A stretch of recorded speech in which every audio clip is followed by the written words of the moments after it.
Good day, everyone. I am Bongat, and together with my groupmate Junalin BAYA, we will be reporting on Chapter 11, the construction phase. So, first is the importance of construction. The construction phase is crucial because it directly affects the quality, cost, and timeline of a project. High quality construction depends on clear contract documents, skilled labor, capable field supervisors, and good materials. And since around 90% of the project cost is spent during construction, cost overruns or delays here have a much larger impact than during design. So, efficient planning and management by the contractor are essential to minimize risk, stay on schedule, and meet the owner's expectations. Next is assumptions for construction phase. The goal of the construction phase is to complete the project according to plans and specifications within budget and on schedule. This is based on three main assumptions. First is in scope. The design documents are error-free and meet all codes and the owner's needs. Second assumption is on budget. The cost is affordable for the owner and profitable for the contractor. Last assumption we have is on schedule. The time frame is realistic for both the owner's needs and contractor's work pace. Uh, However, due to the unique and unpredictable nature of construction projects, these assumptions often face challenges. Errors in plans, miscommunication, lack of understanding by decision makers, especially in public or non-profit organizations, underbidding by contractors, and unexpected changes or site conditions can all disrupt progress. And to manage this risk, it is crucial to include contingencies in the budget and schedule, allow adequate time for quality work, carefully evaluate contractor bids, and ensure continuous planning and coordination by the project manager to adapt to changing conditions. Next is the contract pricing formats. So, contract pricing affects a project's cost, schedule, and owner involvement. So, there are two main categories. First is fixed price contracts, and second is cost reimbursable contracts. So, first is the fixed price contracts. So, there are two subcategories of it. First is lump sum and unit price. In lump sum, a total price is agreed upon based on a complete set of plans. Its pros is that it has predictable cost, but its disadvantage is that cost overruns can occur due to changes during construction. While for the unit price, it is used when work quantities can't be accurately determined. Its risks are that errors in quantity estimates can lead to unbalanced bids and disputes. Next is the cost reimbursable contracts. It is used when the design is complete before starting construction. Example is in complex or emergency projects. It includes options like cost plus fee, guaranteed maximum price, or incentives. Its pros is that it is flexible and it allows changes during construction. Its cons, however, is that it requires extensive monitoring and experienced owners. Next, we will talk about project delivery methods. And the first one is the design bid build method, or the DBB method. So, this method is the traditional and commonly used project delivery method. It is best suited when cost is primary, schedule is secondary, and the scope is well defined. So, this method involves three parties. First, we have the owner, then the designer, and the contractor. So, the owner signs two contracts, one with the designer for design and one with the contractor for construction. And then the designer represents the owner during construction, but they do not manage the contractor. An advantage of the DBB method is that the design is fully completed before construction, so the owner sees what the final project will look like before the construction starts. The contractors can bid accurately, leading to better cost predictability, and the roles and responsibilities are clearly defined. And also, the owner has more control during design, but it also has disadvantages. First is the longer overall project time due to separate design and bid phases, and second is that changes after construction contracts are signed can be costly. Next project delivery method is the design build method or the DB method. So this method is selected when schedule is the top priority, cost is secondary, and the scope is not fully defined. This method allows construction to begin before design is complete, leading to faster project completion, and it offers owner flexibility to revise design during construction. This method involves two parties, the owner and the design build firm. So a single contract covers both design and construction, and the DB firm may have in-house designers and construction staff, or they may partner with external firms. The following are the advantages of the design build method.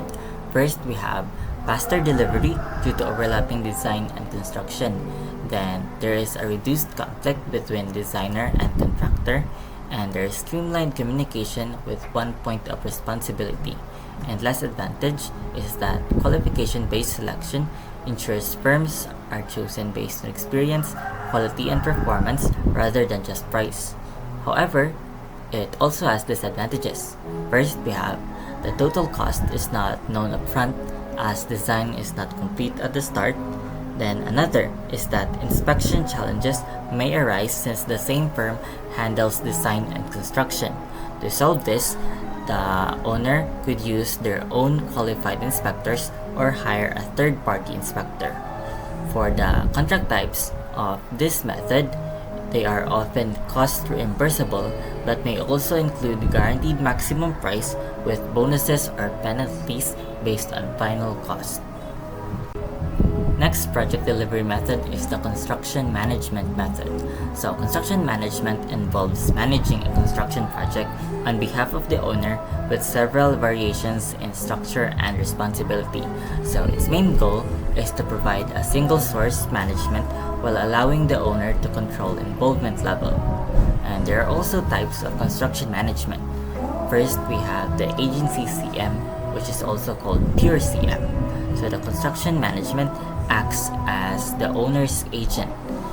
They perform no design or construction work, but they help the owner select design firms and contractors.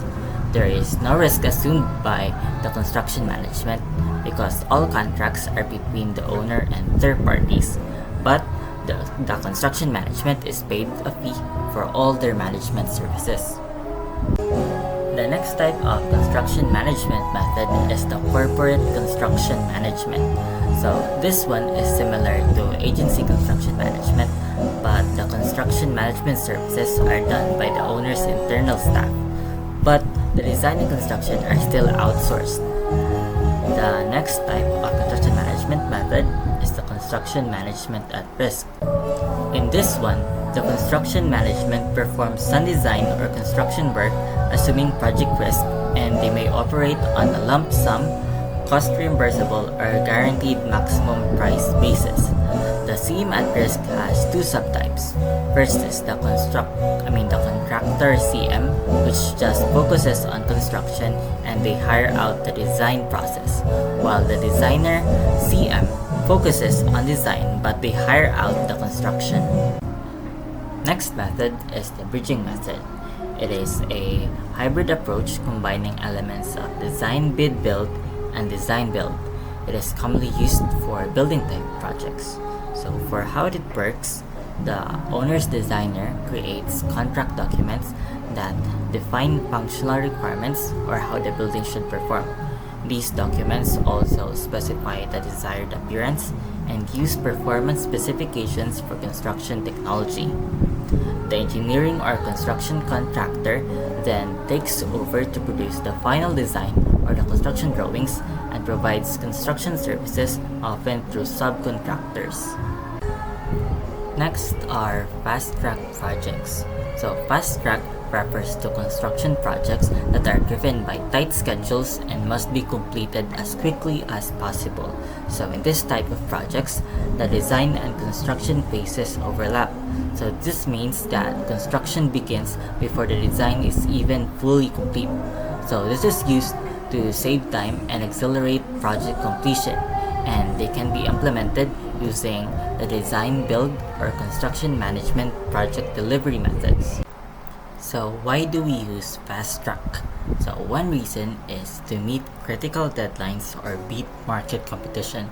So example is a company racing to open a plant before their competitors, or a business needing a venue ready for a major event. The next one are turnkey projects.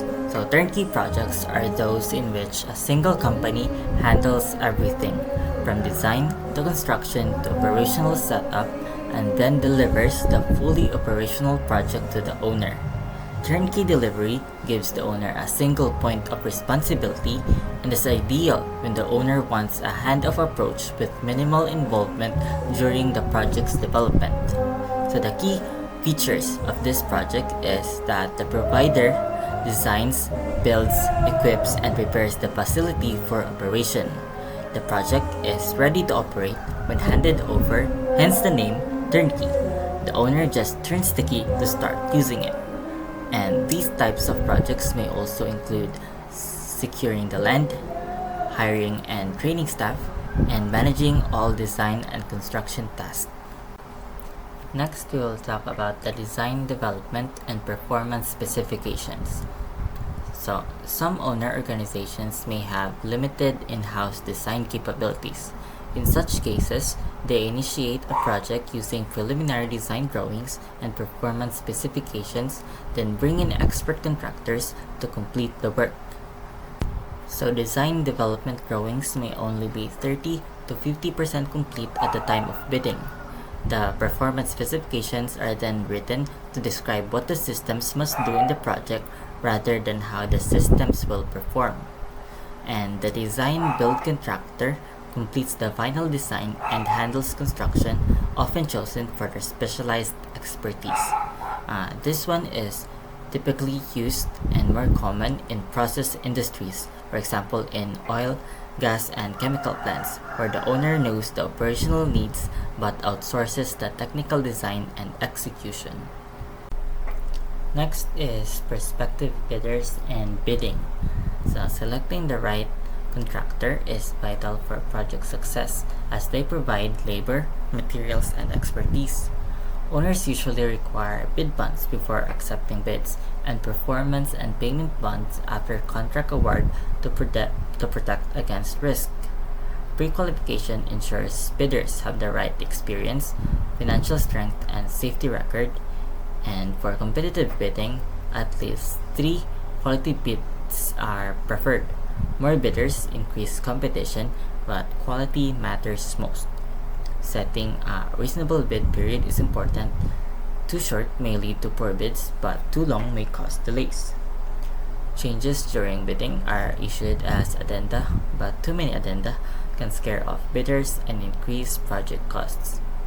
Then, a pre-bid conference helps clarify project details and answer questions, with all clarifications shared in writing. And finally, preparing a detailed cost estimate before awarding helps evaluate bids fairly and spot potential problems early.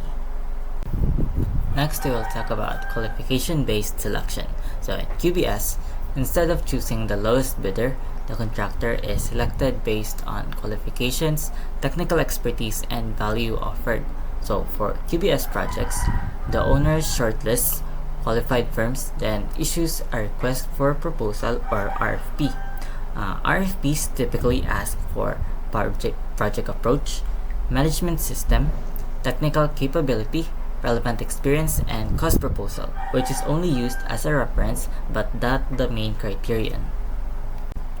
Next is the evaluation process for qualification-based selection.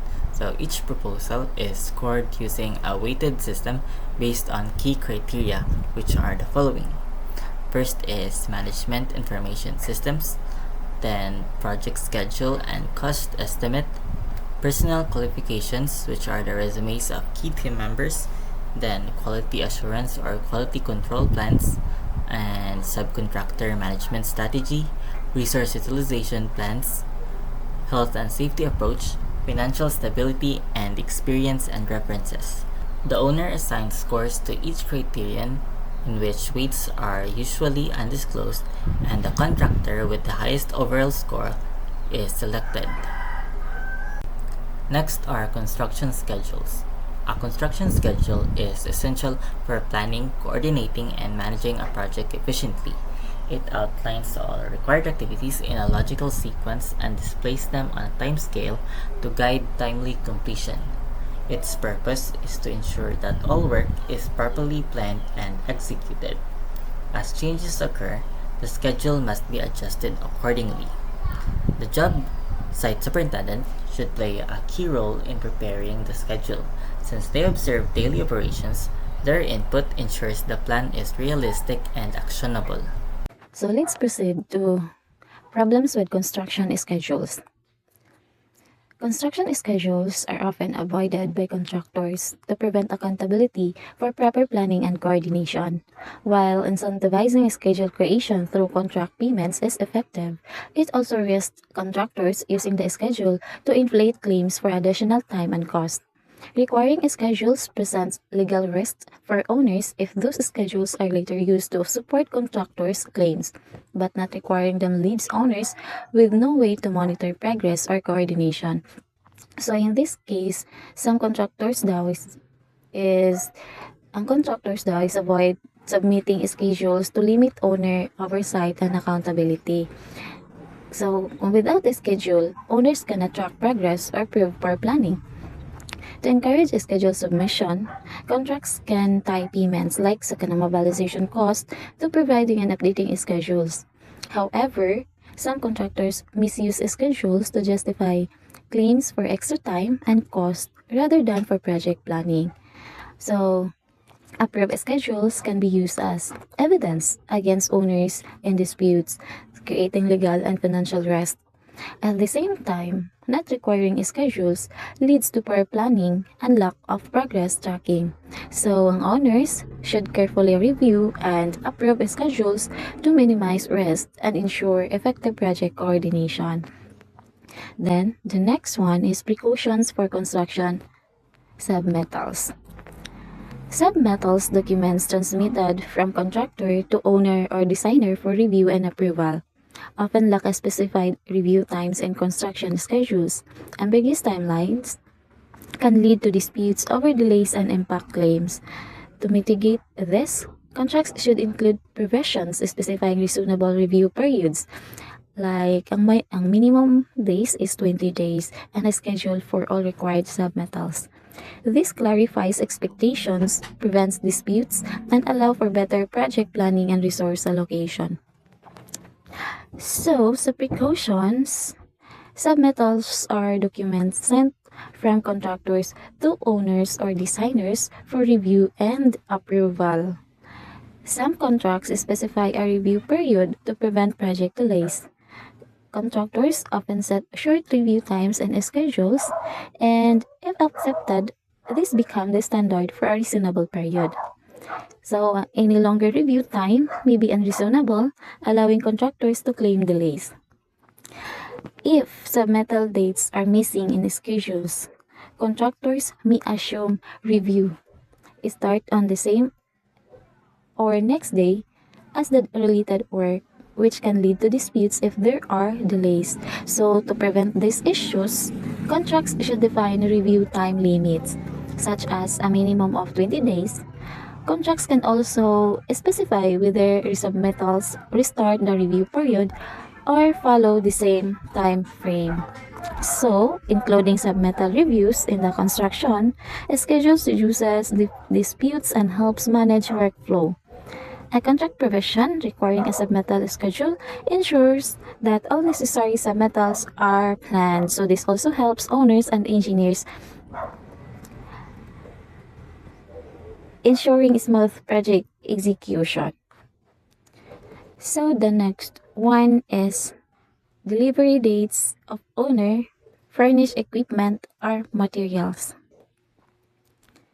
Including delivery dates for owner furnished equipment materials in the construction schedule creates an informal warranty that they'll arrive by that date. So failure to meet these dates can result in contractor claims for delays and extra costs. To mitigate this risk, contractors should specify a delivery window or earliest and latest possible delivery dates. based on manufacturer's estimates and added contingency time rather than a single firm date. This gives the contractor more certainty about the project timeline. So, sa delivery dates, ang owner daw is open to provide long lead time equipment or materials to save time and cost. When delivery dates are included in the construction schedules and accepted, it creates an informal expectation that items will arrive on time. So, if the owner fails to meet the scheduled dates, contractors may file claims for delays and extra costs. Problems can also arise if the schedule shows very early delivery dates for owner furnished items, allowing contractors to claim delays if the item arrive later. So, to prevent this, contracts should specify the earliest possible delivery dates based on manufacturer estimates with added contingency time.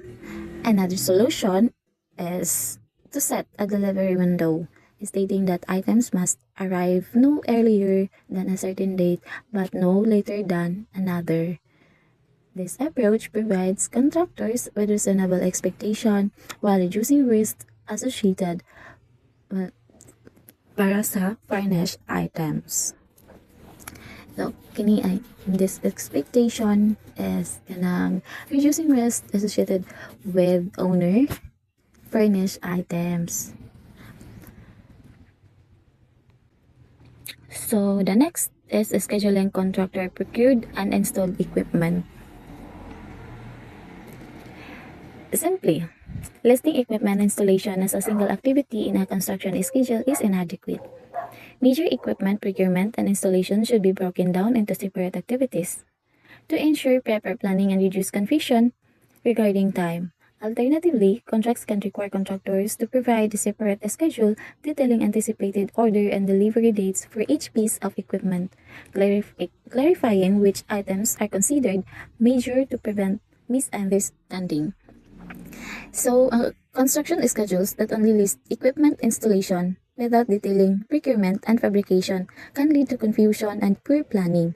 Major equipment procured and installed by the contractor should be scheduled separately for fabrication, sa delivery, and sa installation.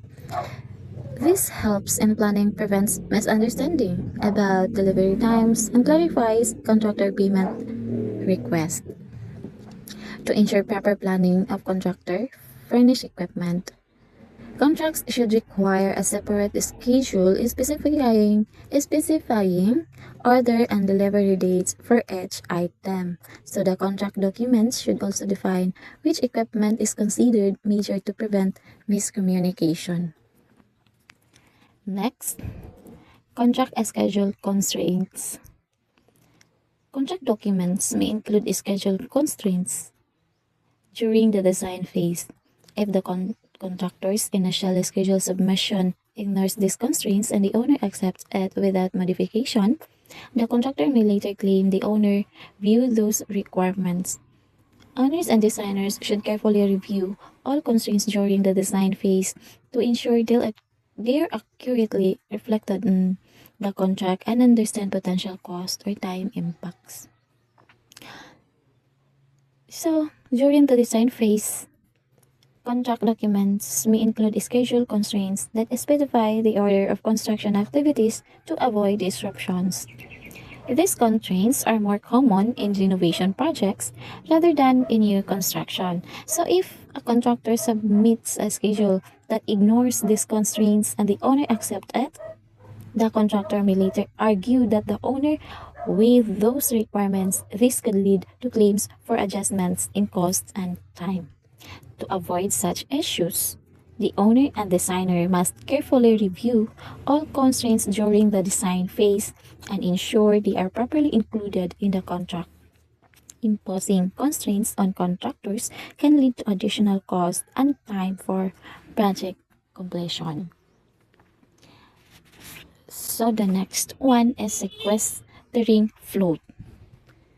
A scheduling technique minimizing that float in most activities creates multiple critical paths. This makes the schedule more sensitive to delays. potentially increasing opportunities for contractor claims. Schedules should be carefully reviewed to avoid artificially reduced activities durations. Contracts can include a non-sequestering float clause, prohibiting float suppression techniques to ensure fairness and transparency between the owner and contractor. So sa sequestering float, a schedule technique used in construction planning where little to no float or extra time is available for most tasks.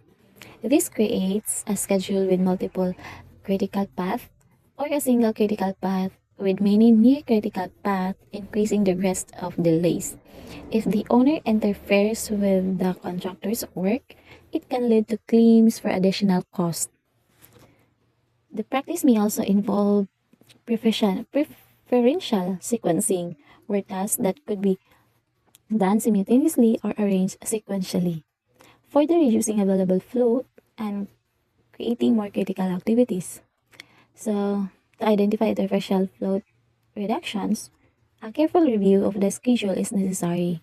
For instance, a task might be listed as taking 20 days when it actually requires only 10, which would unnecessarily restrict float. To mitigate issues related to sequestering float, contracts and include a non-sequestering float clause, such as clause would prevent the use of float suppression techniques like preferential sequencing, special lead log constraints, and extended activity duration. So it would also ensure that any float time used is shared equitably between the owner and the contractor. So some schedule updates. Poorly prepared schedule updates often render initially good project schedules unmanageable.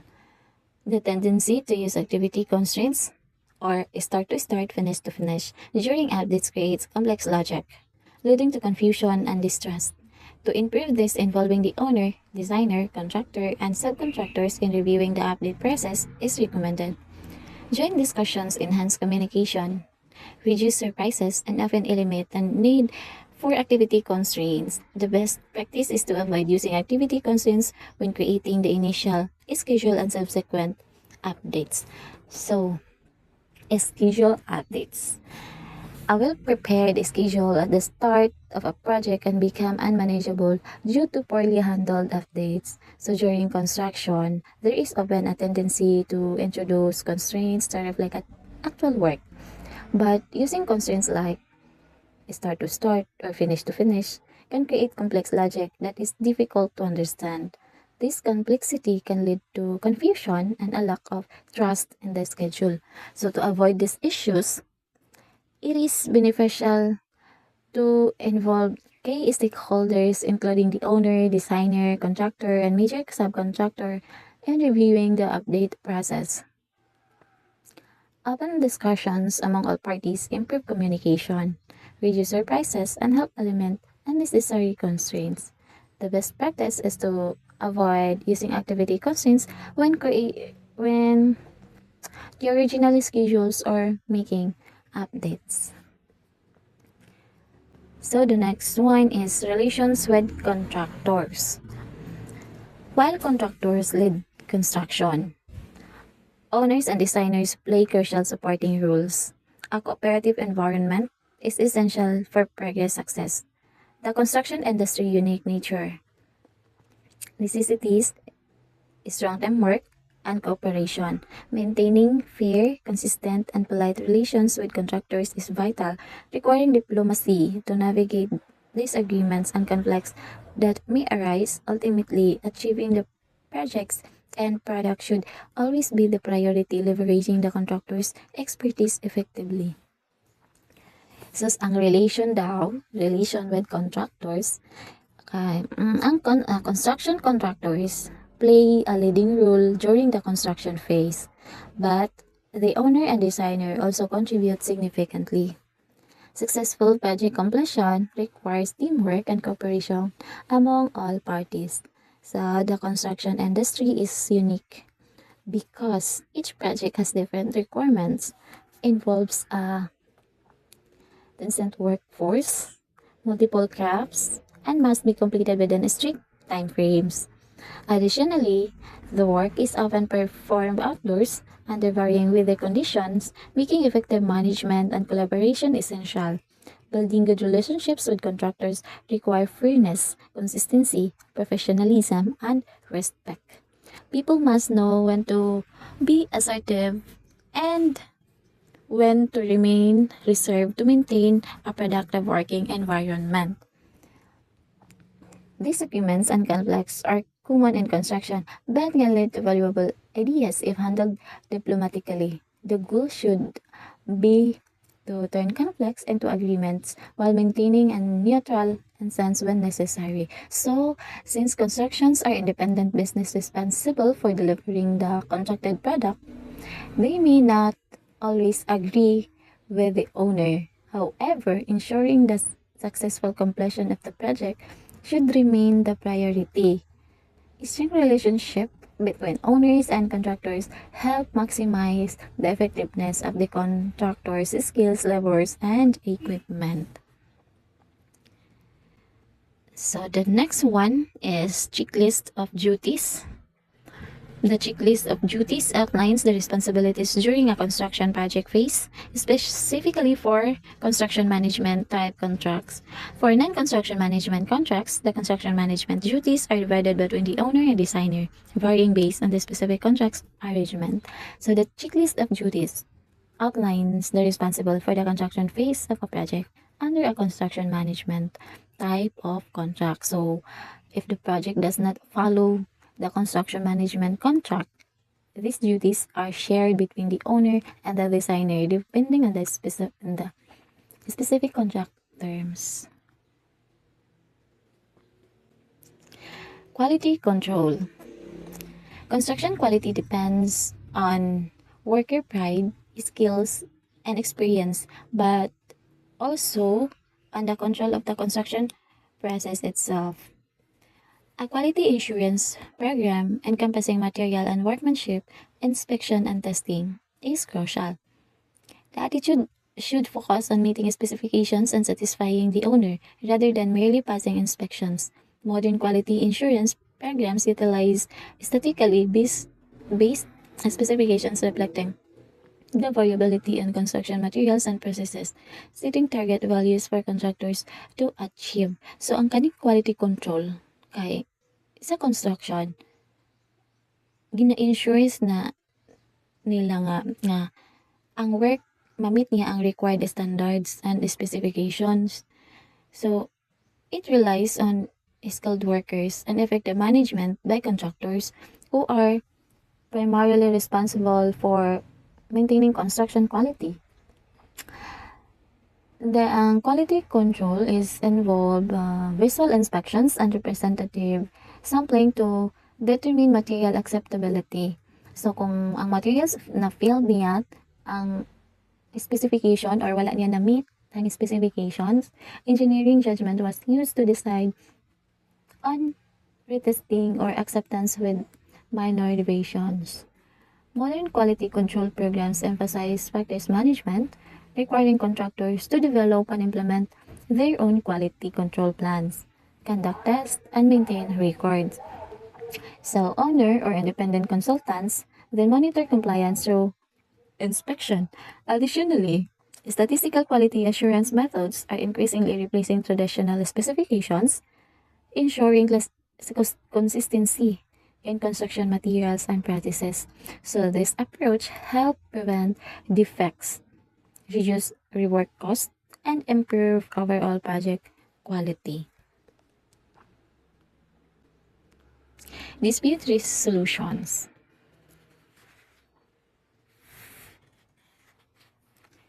Dispute resolutions is construction disputes are common, resolvable through negotiation, mediation, arbitration, or litigation.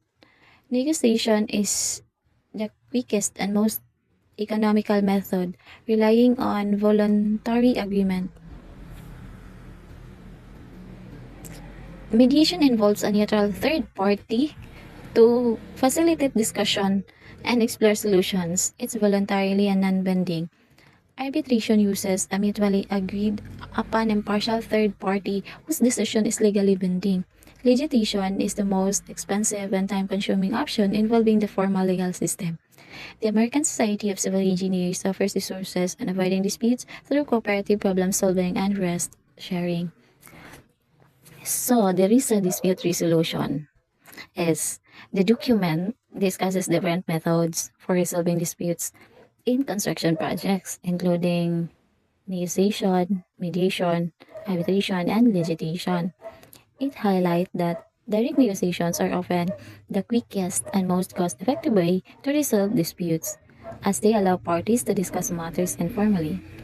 If negotiations fail, mediation may be used, where an independent third party helps facilitate discussions without making a binding decision. Arbitration, on the other hand, involves an impartial third party issuing a legally binding decision, which is often faster than litigation. So litigation is considered the most time-consuming and expensive method, as it involves legal proceeding in court. So the document also maintains that the American Society of Civil Engineers has developed guidelines to help avoid disputes through cooperative problem solving, including disputes review boards. So these methods aim to resolve disputes before they escalate into costly legal battles. Job site safety is a crucial aspect of project management, impacting cost, liability, regulatory compliance, and company image. Safety should be integrated into all project phases from design to constructions, while the contractor ultimately bears responsibility. A unified team approach is needed. Implementing a safety philosophy that improves safety performance can reduce costs associated with accidents. Prioritizing safety doesn't necessarily compromise productivity. In fact, safer work environments often lead to quicker completion times. Contractor selection should consider safety records, potentially rejecting bids from those with unsatisfactory history. So, DRISA, job site safety, discusses the importance of job site safety and construction projects, emphasizing that safety should be considered at all levels. So, kuan yun, priority yun, or kina-considered yun sa tanan nga mga kuanis ang imuang safety, labi na diya sa construction ka.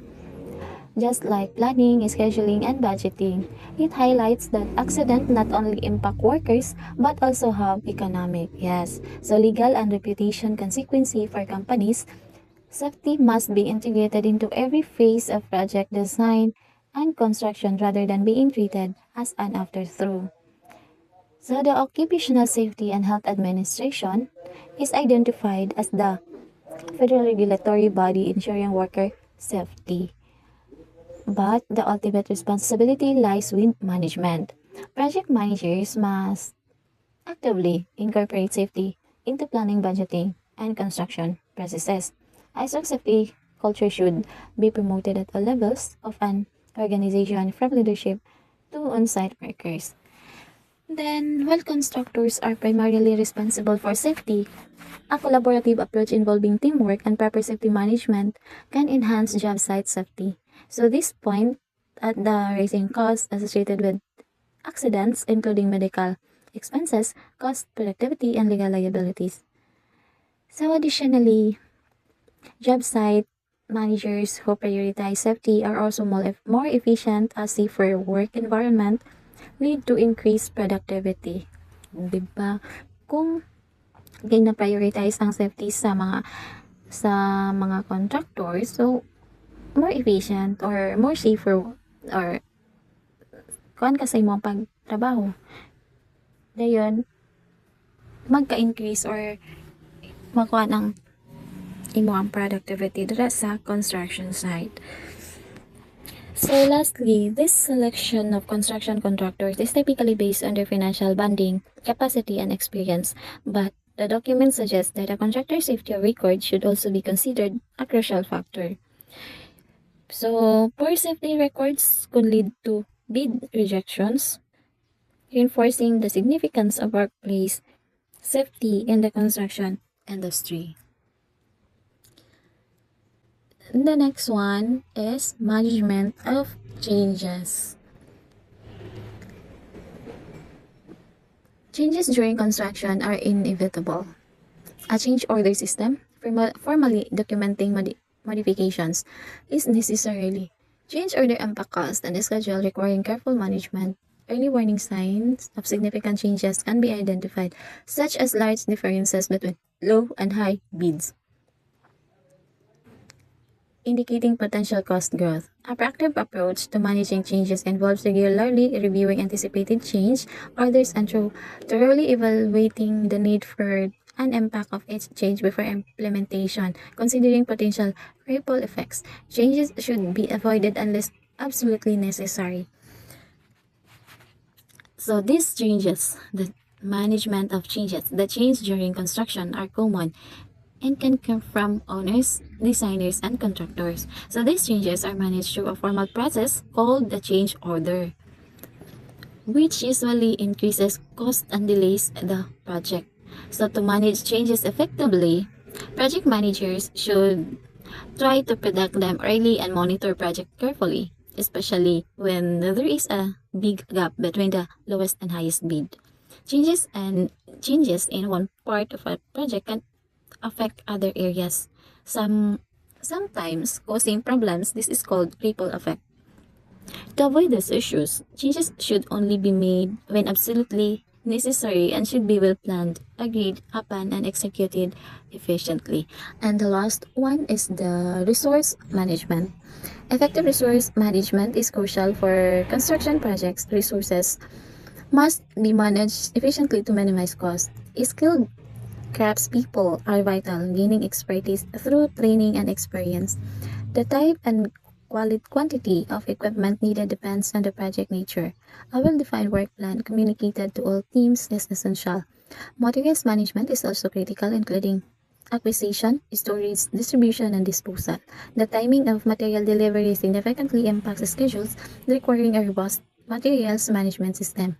For larger projects using multiple prime contractors and numerous subcontractors necessitates careful planning and coordination to integrate their work.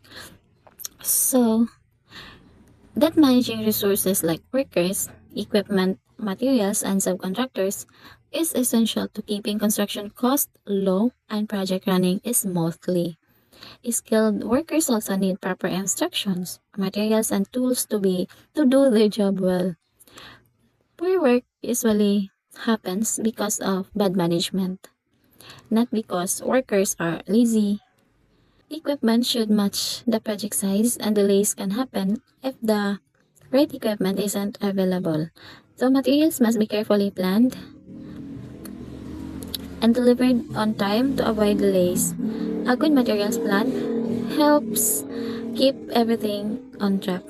So most construction projects involve many contractors. The owner times are general contractors who then hire subcontractors for a specialized task. So good planning and coordination are needed so all contractors can work together without delays. So that's all, and thank you for listening.